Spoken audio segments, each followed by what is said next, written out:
So we have a state budget in Ohio, and the Browns are getting a new stadium. We'll discuss those things with State Rep Josh Williams today. Plus, it's round one of the Masters. It's a Scott Sands Show.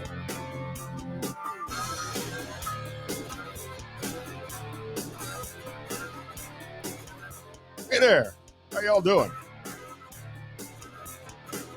Thank you for finding the podcast. I would ask you to subscribe, please, if you have not already done so. You can find the show on iHeartRadio, of course, Apple Podcasts, Amazon, Spotify, YouTube, Facebook, all of the platforms. Share it with your friends. Subscribe. I hope you'll listen and enjoy as we put these episodes out a couple of times a week. State Rep Josh Williams will join me in just a minute.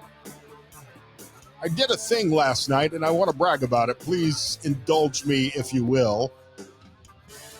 I made bread. First time ever. Like sandwich bread. Actually, it's technically French bread, but I made bread. I think maybe I've made bread before. One time, I bought a Wolfgang Puck bread maker off QVC during the pandemic, and it sat in the box forever. I thought, okay, everybody's making sourdough, everybody's making bread. I'll make some bread during the pandemic. And I think I made what I called Elvis bread, which was banana bread with peanut butter. I think I made that once, and it turned out horribly, and I put it away. But since I've been on this weight loss journey with rixahealth.com, I got convinced. Mia Scott convinced me to try to make my own bread for the silliest of reasons, to be perfectly honest. I do eat a lot of safe catch tuna. It's a very healthy protein. It's good for you, all of that stuff. But I can't eat tuna like out of the bowl. And I do mix it with avocado mayonnaise, which is surprisingly good. I didn't think I would like that either. But I can't eat tuna out of a bowl. I don't know if it's a texture thing. I need to have it on a sandwich. I need to eat it with crackers. I just can't eat it out of the bowl. So I make sandwiches with the tuna salad I make most of the time.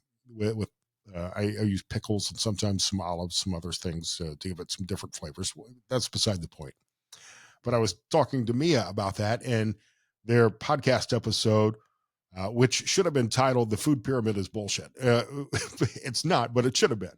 It talks about all of the preservatives in the food that we're eating that you might think is healthy. So even like if you're buying whole wheat bread or some other bread from stores, it's full of preservatives.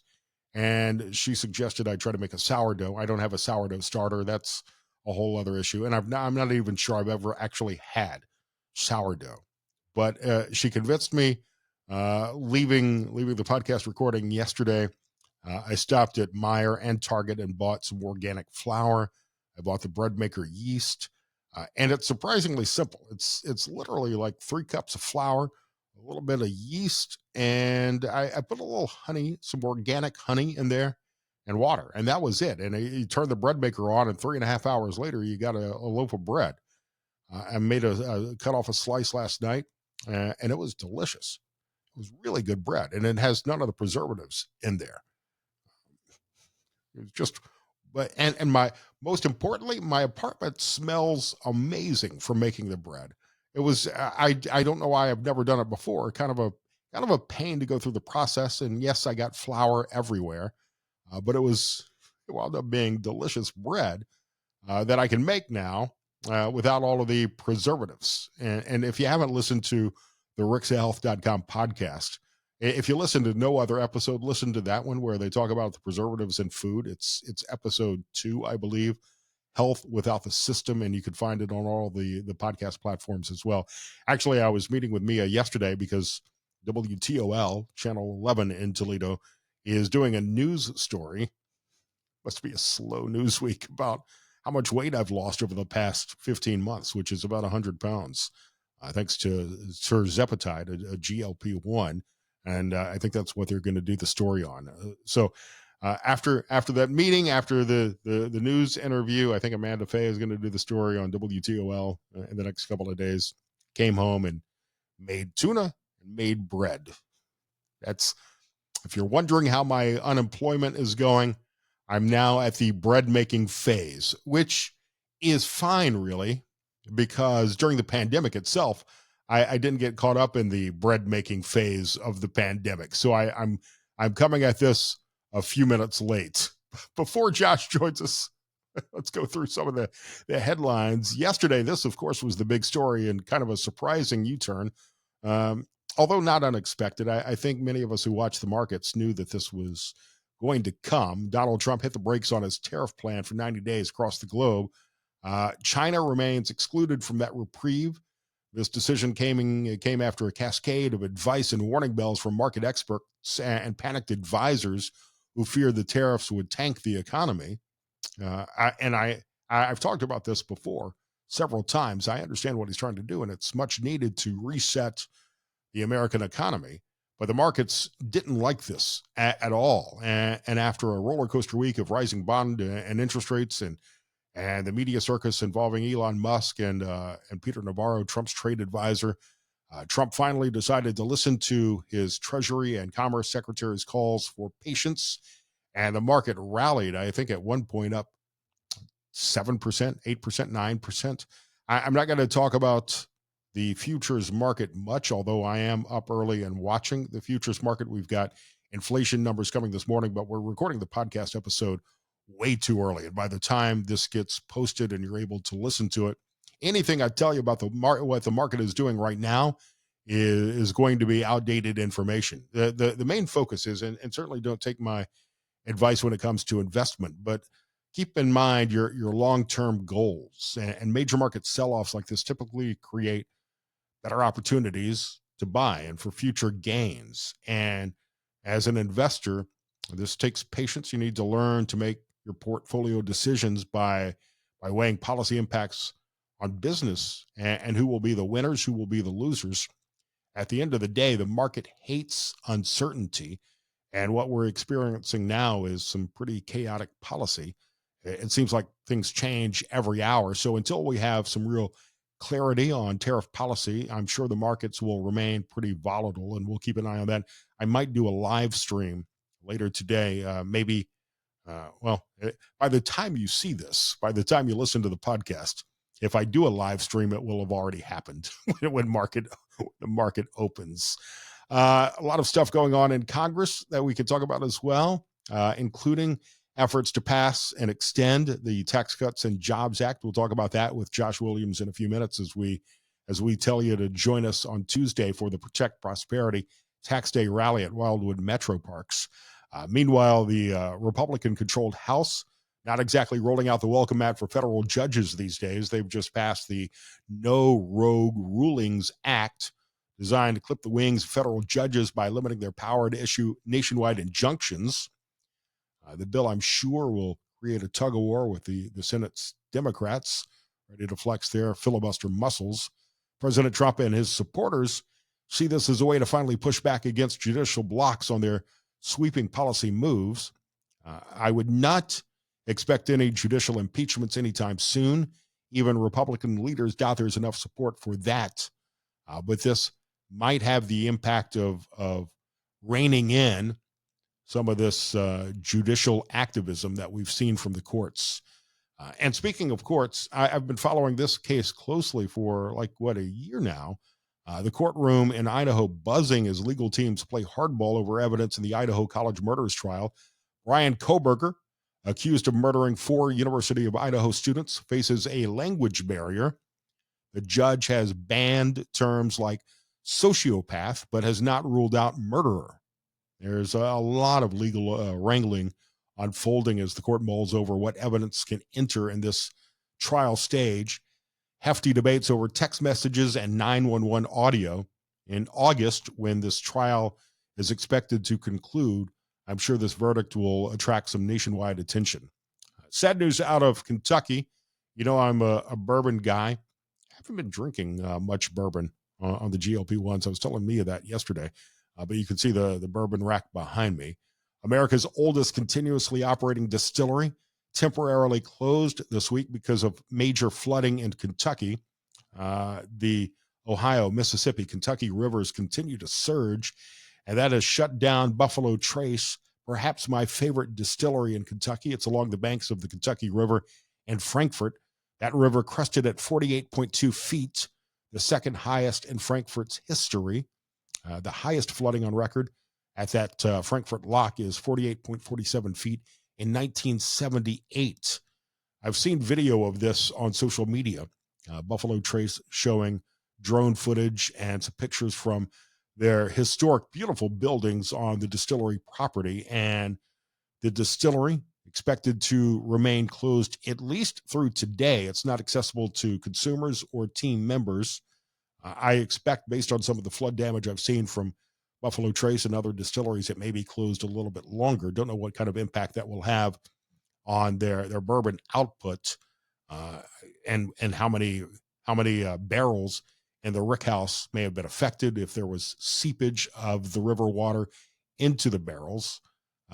We really won't know until they assess the damage. I can tell you, I've seen on some of the bourbon social media sites today that there is Buffalo Trace and Weller Special Reserve and Weller Antique available in Ohio. There was at least 15 inches of rain, according to the National Weather Service, in the area. And we're continuing to see some of the impact of that in our area as well. Much of Northwest Ohio has been under flood watches as well. So the rain, the weather continues to impact states all across the country. Today, big day for sports fans. It's the beginning, round one of the Masters tournament, which will be underway. Round one of the Masters will be underway by the time you have a chance to watch or listen to this podcast. As of this morning, as of Thursday morning, Scotty Scheffler has the best odds of winning the Masters at plus 450, followed by Rory McIlroy at plus 650. Those are the two betting favorites going into round one. Colin Morikawa has plus 1,400 odds, as does John Rahm. Brian DeChambeau at plus 1,600. Ludwig Eidberg at plus 2,000. Justin Thomas plus 2,200, along with Xander Schauffele. If I were making a bet on the Masters today, and it's highly likely that I think I might go with JT. I like that. I like those odds. I like that payout at plus 2,200, and maybe do some sort of parlay with Rory or Scotty all to finish in the top five. But mark my words, mark the tape. I'm putting money on Justin Thomas to win the Masters this year. And if you're a guy, probably will be on your screen throughout much of the day, today and tomorrow. And you know what? I really can't blame you. Joining me on the Scott Sand Show podcast today, and many thanks to all of our longtime partners and friends and sponsors of the show. I mentioned RixaHealth.com, Jamie and Mike at 4GuysAndARoof.com. You should call 4GuysAndARoof.com as soon as you can to get on the spring schedule, especially if you had any storm damage, if you need a repair job, if you need a full roof replacement. Speaking of the Masters, Josh at Farnsworth Cocktail Bar has put together a Masters tournament happy hour menu, which looks fantastic.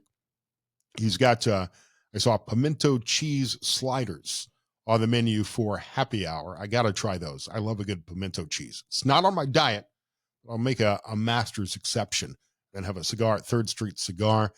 Thanks to Christy at the Art of Men's Grooming, Whiskey Red Saloon. I was downstairs last night for a few minutes, and Jeff, the owner, gave me a cool flag. And also thanks to Tucker Carlson's company, Alp Nicotine Pouches. If you use nicotine pouches, give these a try, a better time. Got more flavor, moisture. I enjoy them. This product does contain nicotine. Nicotine is an addictive chemical. You must be 21 or over. If you look on the comments on my podcast, you'll find a link to buy Alp Nicotine Pouches with a 10% discount on your first purchase. Go to the link, support Tucker Carlson's company, and try the Alp pouch. I've got the wintergreen flavor. I also really like the chilled mint. State Rep Josh Williams is joining me on the Scott Sand Show podcast. As I mentioned, we're recording this early Thursday morning, and normally I wake up before 6:30 or 7 o'clock to watch the news, check out the futures market. I just normally don't have to shower at 5 a.m., but Josh is looking sharp and ready to go today. Well, I'm getting ready to go to New York for a oil and gas summit where I'll be speaking, and then another trip to DC on Friday. That's an important mission because we've got such great resources here in the state of Ohio that we're not taking advantage of or haven't been taking advantage of for the last few years. Yeah, I mean, it's amazing to be able to not only serve my constituents, drive back home, see my wife last night, get up in the morning, be able to travel. You know, the infrastructure that we have, although we need to fix 23 going to Columbus to make my drive a little bit easier, but we're working on that. There is no easy way from Northwest Ohio to Columbus. No, it isn't. But you do have a great excuse to stop in Waldo for their bologna sandwich whenever you want. Yeah. So I know it was a late night last night with the budget vote. I want to talk about that in a second, but the main reason I wanted to have you on this week was to talk about what we're doing Tuesday with Americans for Prosperity, Lucas County GOP, so many organizations coming together for a Protect Prosperity Tax Day rally at Wildwood Metro Parks. Yeah, I mean, it's important, you know, until we get to the point where we have zero income tax in the United States and in our state of Ohio. I think it's very important that we preserve the 2017 tax cuts, the Trump tax cuts. I introduced a resolution in the House to preserve that. We're trying to fast track that now to encourage our congressmen and senators to vote in support of maintaining those tax breaks that Americans rely on. The economy has grown to love. We saw the growth that we saw as a result of those tax breaks. And it would be unfortunate to watch us go in the opposite direction moving forward. You know, President Trump has such a limited time right now before the midterms begin. And with control, even though it's a slim majority in the House and Senate, this should have been issue number one. This should have been the main priority of this Republican Congress to extend the Tax Cuts and Jobs Act. And we haven't seen that done yet. I know there's talk this week about a big, beautiful bill, but this should have been the main priority of this Congress. Yeah, it should have been part of the budget process. I mean, we concentrate on other tax reform, like trying to get rid of taxes on overtime and tips.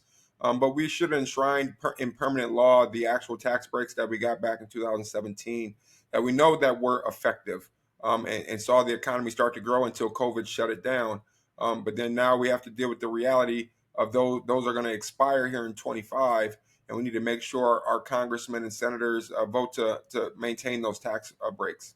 I'll put all the information about the Tax Day rally on the screen here, and we'll talk about it at the end. But you mentioned, as we're talking about income taxes, I've been doing a lot of radio shows in Mississippi where the state of Mississippi just ended their state income tax. Is that on the radar at all for the state legislature here in Ohio? Is that something that we can work towards?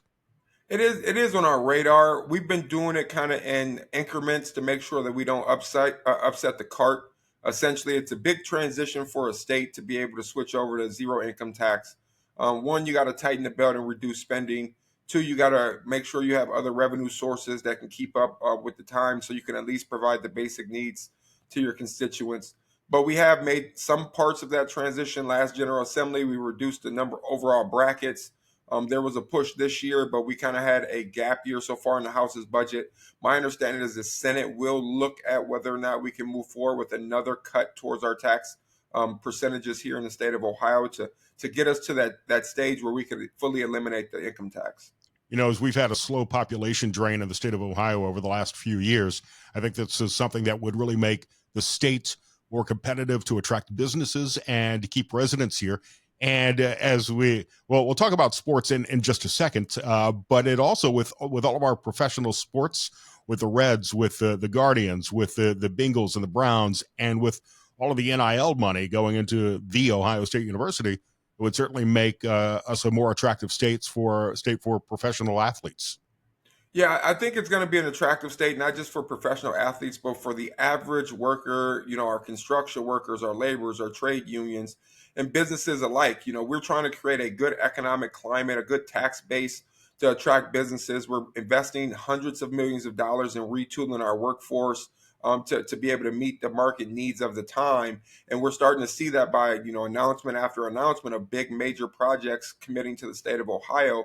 Because of the economic growth and the structure that we're putting in place. And one of the next pivotal points that need to be addressed is the income tax here, because we want to be able to attract the best and brightest employees and workers and scientists, and of course the best athletes as well. One of the big announcements that you referenced this week, big announcement from Meta, the company that owns Facebook, moving, I believe, a $200 million facility into Wood County. That's a big get for Northwest Ohio. Yeah, we're starting to see major strides. That's why I'm concentrating on the 23 corridor, because that also leaves us lagging behind a little bit on how quickly we can get towards Central Ohio and Columbus in general. So that's on our agenda. But yeah, people are investing not only in Northwest Ohio but across our region. We got great oil and gas up in the Northeast that is bringing a lot of manufacturing that way. We have a good infrastructure down in Central Ohio that's bringing good manufacturing there. I'm really excited about the future of Ohio. So tell me what else was in the budget. Well, there was a lot in the budget. There was some great conservative red meat in the budget. Ohio declaring there's only two genders, removing these LGBTQ and pornographic books from children's sections of libraries. We enshrined in permanent law the funding for our libraries, making it where it wasn't going to go up and down depending on what rate of GRF, but a committed line item that we have control over. In addition, we invested over $500 million. I repeat that, $555 million in additional funding to our public schools. We changed the funding formula to guarantee that not one school district would lose a single dollar from 25 to 26 as we enter our next phase of the Fair School Funding Formula. And there was just a lot: brownfield remediation, investment in higher education, workforce development. There was a lot of good things in that legislation. One thing that you also voted on last night, and you and I may disagree on this, you voted in favor of $600 million to the Haslams to build a brand new stadium for the Browns. Should we be funding professional sports stadiums? Well, you have to look at what you mean by funding. So this is a bondable issue. Every 2 years, we issue $2 and $3 billion worth of bonds. We do it every capital improvement budget. Next June, you'll see it. It's not just roads and bridges and infrastructure, but you'll see representatives from across the state ask for a new gymnasium in their community center or a new wing to be added onto the YWCA. And we will issue bonds to pay for those construction projects without any economic gain directly from those bond issues. This is an opportunity, one, to get a private investment of $2.4 billion invested by the group into our region, and in exchange we allow them to use our credit score to obtain a $600 million loan.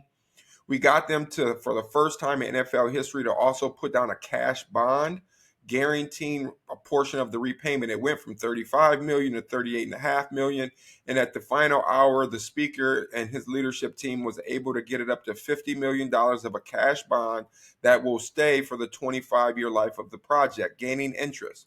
At the end of the 25 years, that'll be over $250 million sitting there in case the new revenue that is generated through this economic boom that is going to bring to the region, if the new taxes are not enough to pay for the $30 million a year on bond payments, there's this pot of money sitting there that we're able to go and use before we ever come to the taxpayers for a single dollar to repay the $600 million.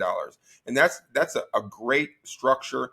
We haven't seen that in other states. We've seen other states put up bonds for a portion of their stadiums, but they've never had a cash bond put down also by the sports group in order to ensure repayment and that they're going to be able to generate that much of new tax revenue. So it was a great cooperative effort. And we know that the Cincinnati Bengals have already started to ask before this about funding. They wanted a substantial amount of money just given to them. And instead, we created a new structure that says, hey, you need to bring 5/6 of a project forward through private equity. And we may be willing to issue a bond for the final 1/6 of a $3 billion project. This is one of the largest economic investments in the state of Ohio by a single entity. Did you write a clause into the bill that would require the Browns to stop killing quarterback careers? Well, I'm a Detroit Lions fan, so you would have. I was going to ask. Michigan doesn't have that. We killed quarterbacks for a very long time until we had a Goff come in, and now he's doing great. But professional sports is a different breed when it comes to making those type of decisions. I just wish they'd make sure they get a quarterback without paying that much up front for the guy. Yeah, the Deshaun Watson deal may go down as one of the worst deals in NFL history. Are you hoping they draft Shador? Who do you want to see the Browns take in the first round? Truthfully, I want to see him be able to rebuild. If I had my choice of what they would do, they would trade back. They would trade back and do what the Detroit Lions did, which we started stacking draft picks, and you get a good GM that can really draft, and that's how the Detroit Lions rebuilt their entire franchise is through the draft. Yeah, it seems like that may be one of the bigger concerns, and giving the Browns so much money is their leadership and their management team. But that we could spend an entire show talking about that issue. We're talking with State Rep Josh Williams here on the Scott Sand Show. You were recently in the news over DEI in the state of Ohio. Tell us that whole story and how you feel about that and why you put your name on this anti-DEI bill in the state. Yeah, so I've been working on that legislation for 2.5 years with Senator Jerry Serino. I carried the House's version, House Bill 151, in the last General Assembly, removing DEI. We knew what the court was going to come down and decide on the affirmative action decision as it relates to admissions and how that has a broader expansion of what the court wants to see. And I'm a constitutional law professor. We've always known that affirmative action and DEI by government entities was going to be considered unconstitutional under the 14th Amendment. So when I started working on this, it's not removing DEI in general. What it says professors and students should not be forcibly required to take DEI style instruction unless it directly deals with their area of study. We shouldn't be using race, gender, sexual orientation, gender identity in the hiring or retaining process for faculty. Faculty shouldn't be forcing students to espouse a particular viewpoint in order to get a grade in a class. Simple things like that are part of that legislation. And what was interesting is, I've been supportive of this legislation, and my role as majority whip and being able to be vocal on the floor. I listened to my Democrat colleagues for over 2 hours give speeches about their background, how they were raised in poverty and struggled, and DEI was necessary for them to get ahead. And then when it was my turn to speak and I started telling my story of being a homeless high school dropout, being raised in poverty, being disabled for 6 years and laying in bed and all the obstacles I had to overcome to being an attorney, a professor, a state representative, the first Black majority whip in Ohio's history. One of my Black Democrat colleagues actually stood up and objected and asked the speaker to have me sit down because I was telling my story. You see, that story of a Black conservative going through the same struggles and overcoming while maintaining faith and a foundation in conservative principles, they don't want that story being told because it cuts at their agenda, it kills their narrative. But I understand on the floor, they wanted me to be silenced. And the speaker said, no, I'm going to let him continue. And I gave a very impassioned speech that I encourage your listeners to go back and listen to. But then I wake up that weekend to the Cleveland Plain Dealer where I went and I was at the signing ceremony with the governor. Myself, Jerry Serino, Chairman Tom Young, all instrumental in getting that legislation across the finish line. And, I stood there with a great smile on my face, knowing it was a good day for Ohio and our institutions of higher learning. And then I woke up on Saturday to the Cleveland Plain Dealer politely just cropping me out of the photo while they allude to the fact that here are the racist white Republicans again, punching down on minorities. And it was interesting to watch Twitter and Facebook and social media fight back saying, hey, wait a second, why'd you crop out the only Black Republican from the photo? That's kind of racist. And I asked for a public apology from him, and I simply got a phone call by the reporter telling me he didn't make the decision to crop me out, but he wouldn't tell me who made that decision. There were space issues. They couldn't fit the whole group into the photo, I'm sure. Oh, no, they posted another article 2 days later that had the whole photo. So it showed that they could have posted the whole photo the first time. They made a conscious decision not to because it cut at their narrative. And they were hoping that their readers and viewers on social media were not going to be aware enough and that they were going to be able to spin that narrative as, again, these pushes towards anti-DEI are racist in nature because it's coming from the White House and you're seeing it coming from state legislatures that are white, but conveniently there's a Black guy sitting there that you crop out. So, don't ever let facts get in the way of your feelings, Cleveland Plain Dealer. Yeah, before I lost 100 pounds here in the past year, I used to ask to be cropped out of photos because I was a fat ass. But now I don't mind as much. You're an attractive man. You should be in photographs, and I say that as a flaming heterosexual. I appreciate that. But it's always interesting to watch the left. And we just saw it also, with Byron Donald, Representative Donald, who's running for governor of Florida. He experienced almost identically to what I experienced when I was in law school, which was this different type of racism that's coming from the left. Mostly left-leaning, liberal white women are aggressive when it comes to their form of racism. And it's not the normal, Southern Democrat racism that we have historical ties to, where I hate you because you're black. It's a more condescending, stay in your place, know your role kind of racism from a white liberal now, to where anytime they see a black man espouse a view that doesn't align with their agenda, they see it hurtful to their movement, and they call us a black Nazi or a slave trader or an affront to our race. Or in the example of Byron Donald, she called him a race traitor right to his face. It takes a certain type of audacity to believe what's best for black people than black people. So It takes it Go seems ahead. to me like it's not just a black white issue anymore, and certainly it's probably more amplified from your point of view.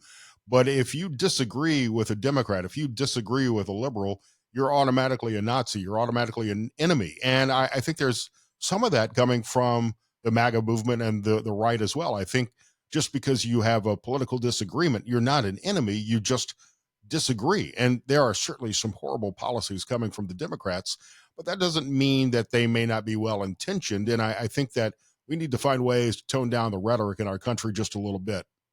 Well, I believe they believe they're well intentioned, but from my point of view, I don't think they're well intentioned. I mean, Right.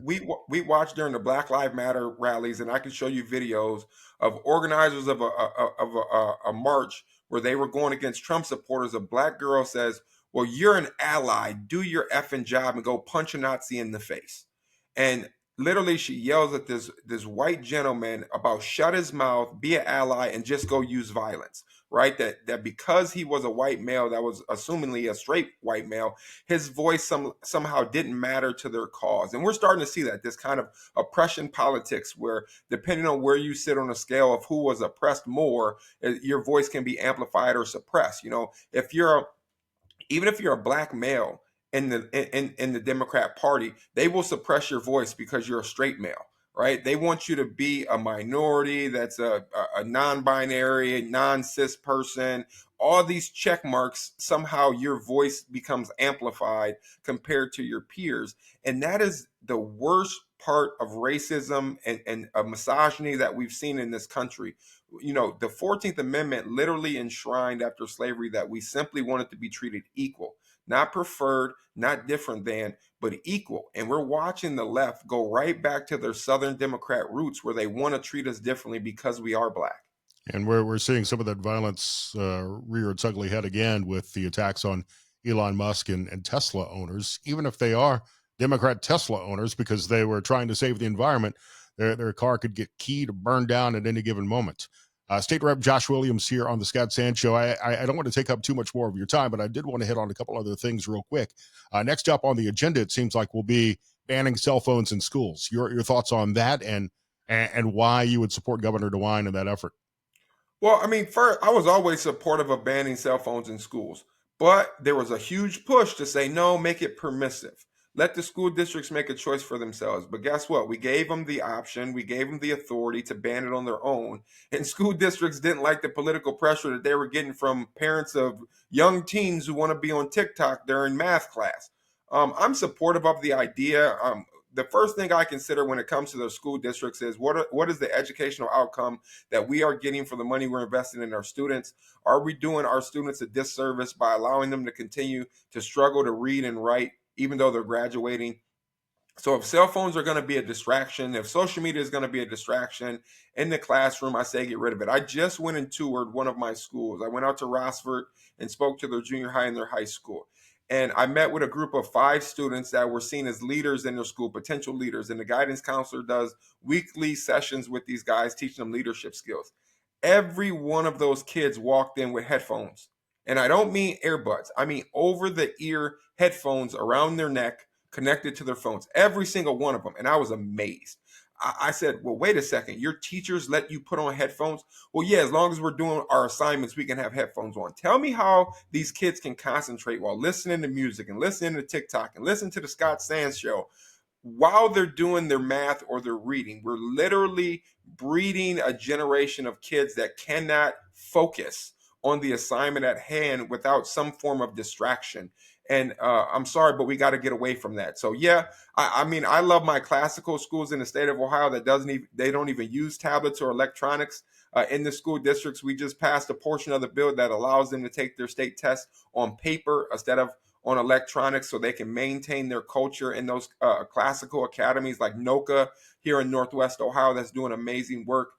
So I think we do got to take a step back and say, look, cell phones have no place in the classroom right now. Yeah, I assure you, they're not listening to the Scott Sands show. They may be, they may be listening to a lot of Sabrina Carpenter, but it's certainly not me. I'm older than you, and I don't know what my life in high school would have been like if we had this technology that we do now. There are certainly memories I wish I had preserved in pictures that I could take with a cell phone, but obviously it's a distraction. We have an educational crisis in this country right now, and I think that this ban is just one small step to solve that problem. And I understand the need to stay connected. The technology presents the opportunity to do research in an immediate way. I think it's important for kids to learn about technology, learn how to code, learn how to work the various software apps, whether it be Excel or Word or whatever, or learn how to use artificial intelligence. Those are all going to be crucial things in job opportunities in their future. But having cell phones in school, I think, is a distraction, and it's reducing the interpersonal communication skills of our kids as well. Yeah, absolutely, man. Our kids don't even know the idea of looking someone in the eyes when they speak to them, or looking them in the eyes when they shake their hand. These small interpersonal skills are necessary in the real world. And then you're gonna essentially get kids that are going to college that just isolates themselves because they're so used to being hooked to their devices even during class. And I struggle with it right now as a professor. I got to yell at my kids all the time about using their phones in class. And although it's not politically correct, I tell my students, I say, listen, if I see you staring down at your crotch the entire class, you're either doing one of two things. Either you need to get off your phone or you need to go to the clinic, one or the other.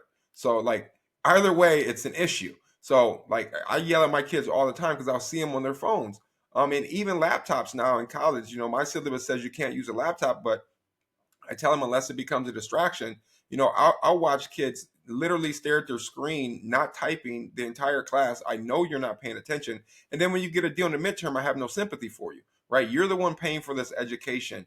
But when it comes to our primary, secondary schools, it's the state of Ohio taxpayers that's paying for your education. You get a free education. And what happens is because of the policies at the school districts, we get low educational outcomes, and the schools come back and say, well, give us more money that'll help with the schools. No, how about you just ban the dang cell phones and get the kids to focus? And maybe your educational outcomes will start to climb, and their test scores arise and their graduation rates arise. But it's just always a way for the teachers unions to come and ask for more money. There are some great AI note-taking apps available now for kids in school. That might be the only saving grace for the technology. I want to throw back for a few months and rib you on something that you made headlines for. I am an Alabama Crimson Tide fan, and a few months ago, you talked about making the act of planting a flag from the opposing team at midfield at Ohio Stadium a crime. Are you just upset that Ohio State hasn't figured out how to beat Michigan yet? And I realize that question carries far less weight after winning the national championship, but Yeah. it still seemed pretty petty to me at the time. No, see, I'm not concerned with Michigan having a couple wins under the belt. We got tired of beating them for 15 years. The rivalry started to lose its punch on the national headlines, so you had to get a couple wins in. That's not a problem. But no, one, you got to see the humor in me introducing that bill. But two, you got to look. I introduced it in the last week of the General Assembly, knowing that it wouldn't get any Right. hearings. And what I was attempting to do was two things. One, I was trying to get the national attention to the fact that one of my law enforcement officers got trampled upon and put in the hospital by two linemen because we were fighting over a dang flag after a football game. Like, I'm a former football coach. I coached for 15 years. My kids, I use sports to teach kids character traits, and what I saw there was a lack of character, not only by the players that were engaged in a fight, but also by the head coach of the Ohio State Buckeyes, who stood there as one of his players that was standing next to him ran into the melee, and he didn't budge, he didn't flinch, and that showed a lack of leadership in that moment. And I don't care, I'll step to the plate whether or not the introduction of that bill was a swing and a miss. I'm always going to step to the plate for my law enforcement officers who he was put in the hospital that day with a severe concussion. His family had to get that phone call that he was headed to get scans for a potential brain injury, and then he spent weeks off of work, all because of a flag being planted. Yeah, And go two, ahead. it was a shot across the bow of the NCAA. We have been asking for a long time. Actual coaches of teams have been asking for a long time for them to treat unsportsmanlike conduct after the final whistle like they do pregame unsportsmanlike conduct, which is you can be suspended. Teams can have some really harsh penalties put on them for pregame conduct. We've seen it happen before where fights broke out in pregame. But right now, the umpires have no jurisdiction over postgame conduct. And the NCAA showed a lack of leadership because they didn't step in either. They left it to the Big Ten to give $100,000 in fines to each school when Michigan paid $10 million for a freshman unproven quarterback. I mean, come on now. They literally laughed at us during a brunch while they raised money to pay that fine. So this was also a shot across the bow of the NCAA, who are meeting this month in April to discuss whether or not they are going to ban post-game conduct like that. And that was the intention of the bill. And in my earlier interviews, I got the NCAA to respond where they actually said they are now looking at this type of conduct and banning it because they don't want the general assemblies in all 50 states to start weaponizing their criminal code. So mission accomplished in my view. I got ridiculed a little bit for it. I looked like, people thought I was a Michigan fan trolling Ohio State. No, I'm a Buckeye through and through. I love my Buckeyes. I love that we won a national championship. It showed adversity and overcoming that loss to the team up north. But that bill was intended to serve two purposes: to protect our law enforcement and highlight the issues that we had, and two, to get the NCAA off of their butts and to take some action about post-game conduct. Because it didn't just happen at Ohio State. It happened at 5 other schools where every single time there was unsportsmanlike conduct like that, it led to a fight.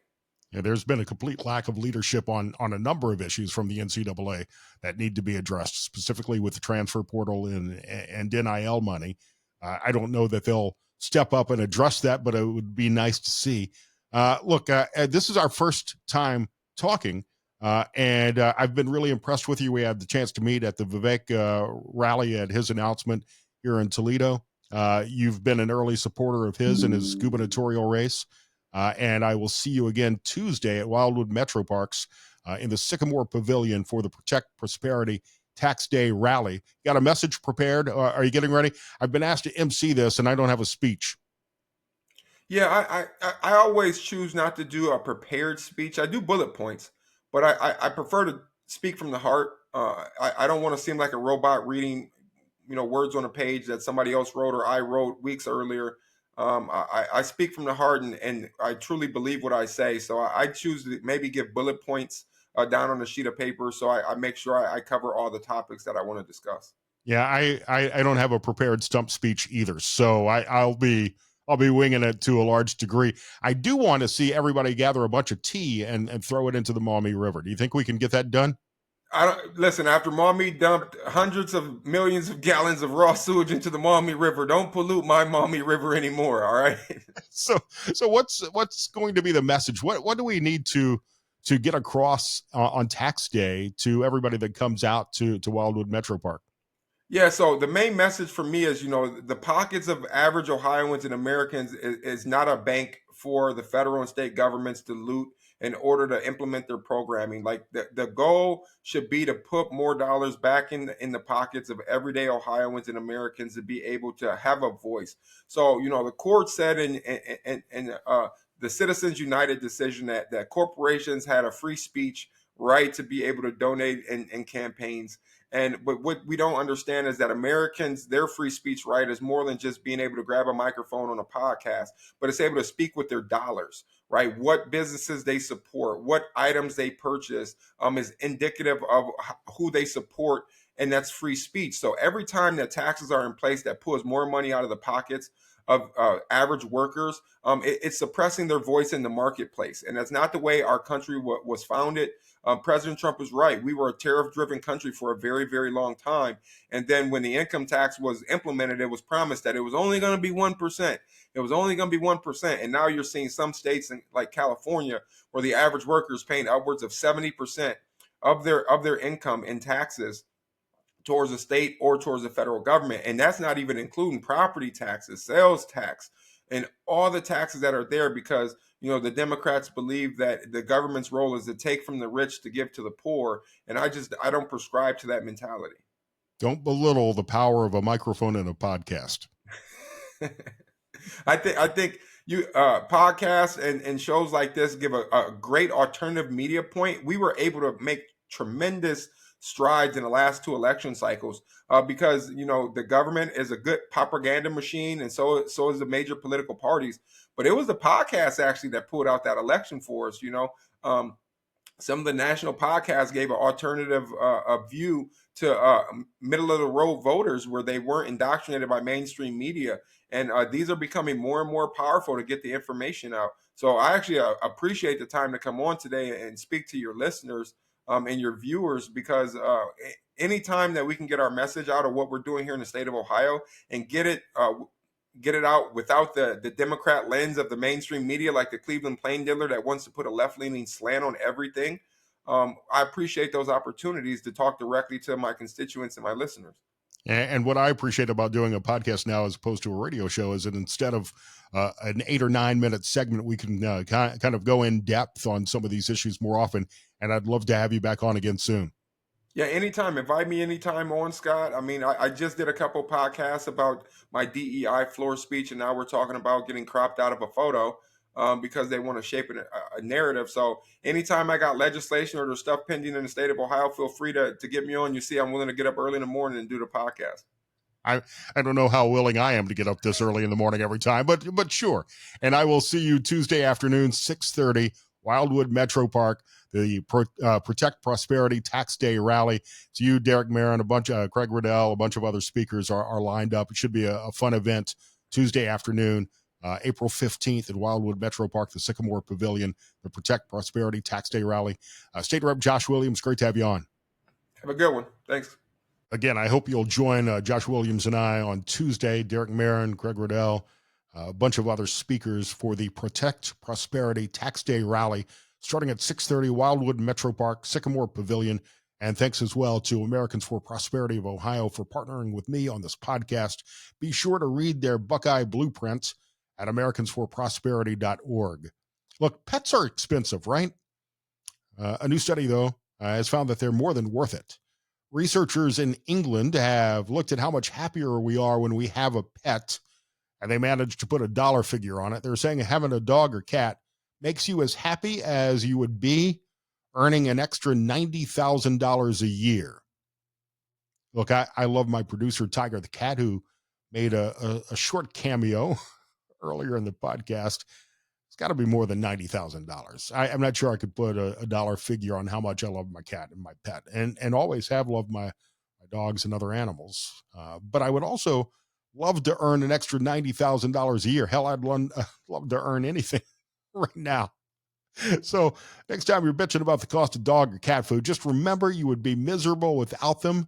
The study authors also say being married ups your happiness by an extra $90,000 a year. So maybe take the entire study with a grain of salt. One other quick story before we wrap up for today. The Hollywood Reporter has ranked the 20 sexiest TV shows. I'm not going to go through the whole list. I'll ask you about these in the comments. The number one sexy TV show is something that aired on Stars for a couple of years called Vita. I have no idea what that is. I've never seen that, never even heard of Vita before. But some others on the list, Mad Men was at number 3. Great show. The White Lotus at number 8. It's on HBO right now and getting a lot of attention. The White Lotus, many people are talking about that show. Moonlighting, I loved that with Sybil Shepherd and Bruce Willis. Buffy the Vampire Slayer is on the list at number 15, which is making a comeback, I believe. Scandal, I heard a lot about that. Melrose Place at number 17. Remember watching that one. The L Word. Never watched it, but got a lot of attention on Showtime. And this was the one that I was surprised by, to say the least. And this is why I clipped this story. According to The Hollywood Reporter, the 20 sexiest TV shows of all time, at number 20 on the list is The Golden Girls. The Golden Girls, one of the 20 sexiest TV shows of all time. Very subjective list, but I guess Blanche really did it for somebody at The Hollywood Reporter. That's going to wrap it up for the podcast today. Be sure to subscribe, like, leave comments. Appreciate you listening. And I don't even know if I said what episode. It's episode 2557. I appreciate the time that you have allowed me to spend with you. We'll have a new episode maybe tomorrow, if not on Monday. And I'll see you Tuesday at Wildwood for the Protect Prosperity Tax Day Rally. Have a great Thursday.